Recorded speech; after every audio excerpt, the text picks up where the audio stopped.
voilà. Donc, Humanis, groupe de protection sociale, donc 700 000 entreprises adhérentes, à peu près 10 millions de personnes protégées, 6 600 collaborateurs.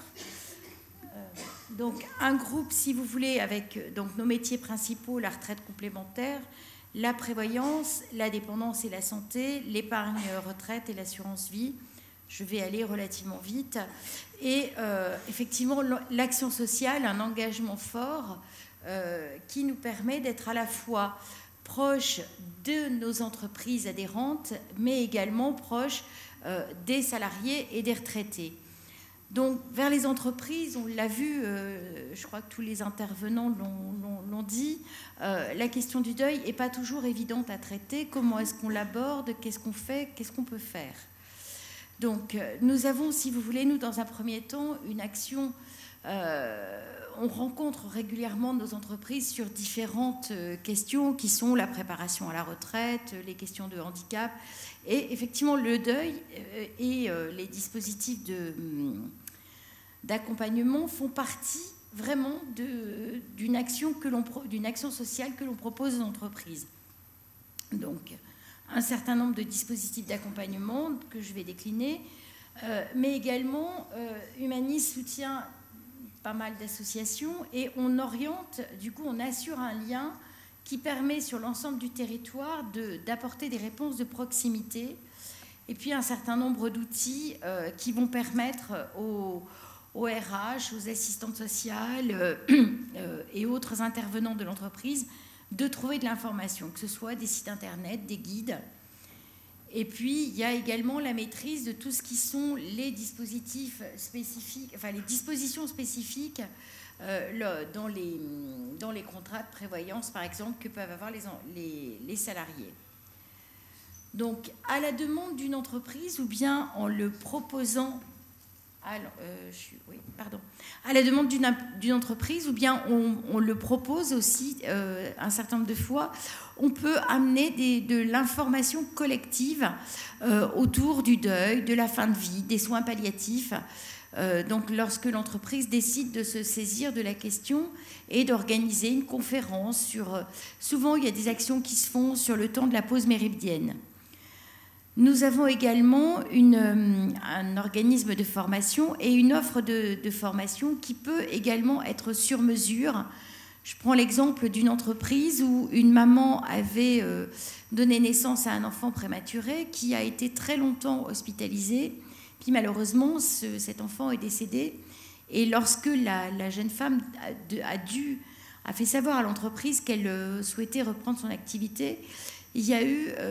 de la part de l'ensemble des collègues, une inquiétude qui s'est faite en disant « mais comment ça va se passer ? Comment est-ce qu'on va se comporter avec elle ?» Et donc, à la demande de l'entreprise, on a mis en place une formation pour les collègues de manière à préparer en amont le retour de cette personne.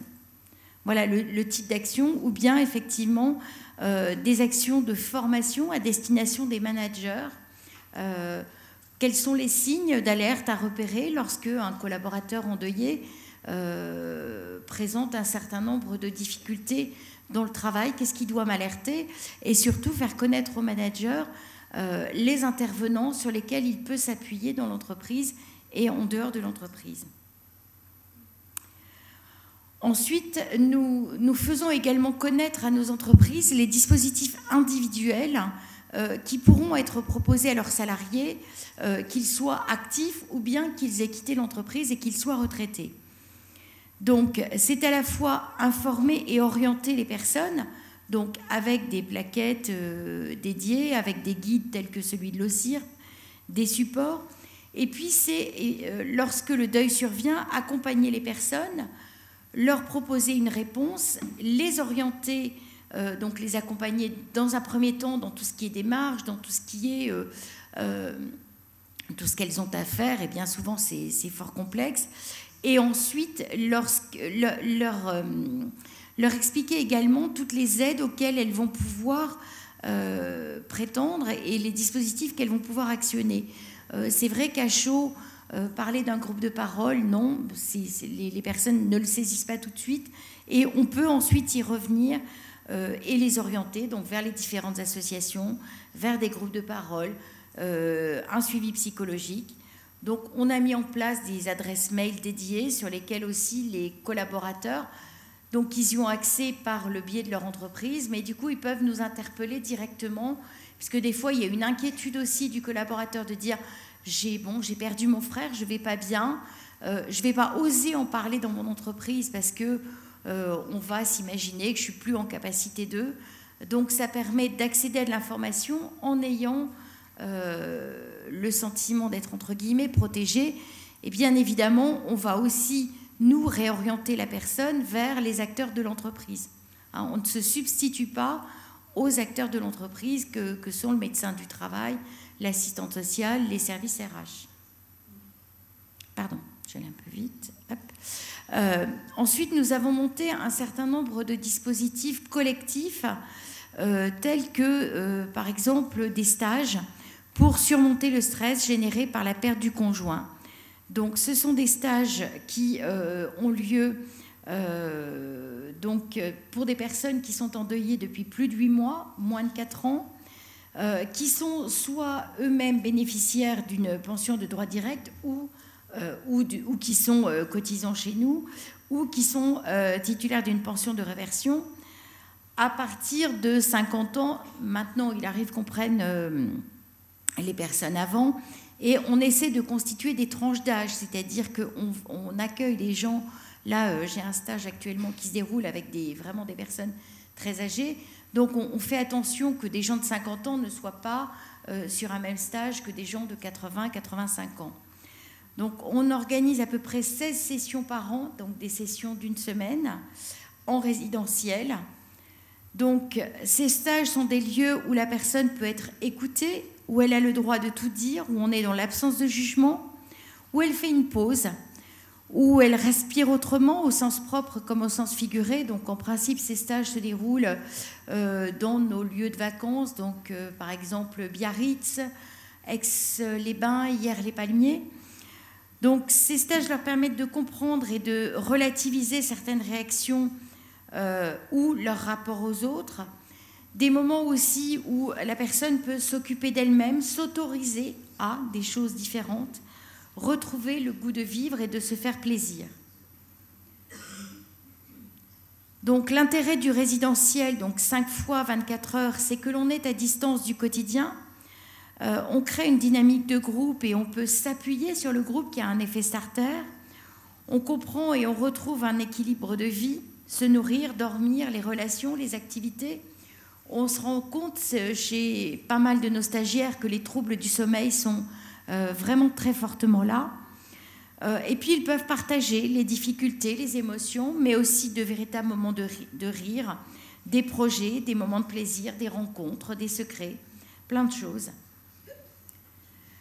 Donc c'est un stage de permissivité où l'on se donne le droit de ressentir, d'avoir des émotions et de leur donner un sens, le droit à la parole et à être écouté, le droit à s'occuper de soi et à s'écouter, à se centrer sur soi, se faire plaisir, de changer, de faire des projets, de rire, d'accepter que quelque chose d'autre puisse exister, bref, de vivre. Donc la construction de ces stages se fait en alternance d'apports théoriques et d'exercices pratiques. On est à la fois entre une approche individuelle et une approche de groupe, des temps en salle et puis des temps à l'extérieur. Par exemple, sur les stages qui se déroulent à Aix-les-Bains, ils ont une demi-journée d'excursion sur l'île de Porquerolles, où c'est une véritable bouffée d'oxygène. On a à la fois du travail... pardon, Aix-les-Bains, Hyères-les-Palmiers, excusez-moi, c'était un peu loin. Donc, du travail intense et puis des moments d'évasion. Donc, on alterne entre l'intellectuel, la réflexion et le corporel et le ressenti physique. Donc, ce que l'on aborde, c'est l'équilibre de santé globale, le stress, les chocs de la vie, les émotions primaires et leur impact dans la vie, les processus de deuil et comment repérer les phases, les étapes et l'impact dans la vie, les 3 identités majeures, familiales, de couple et personnelles, les changements et les projets, et surtout accepter que plus rien ne sera pareil.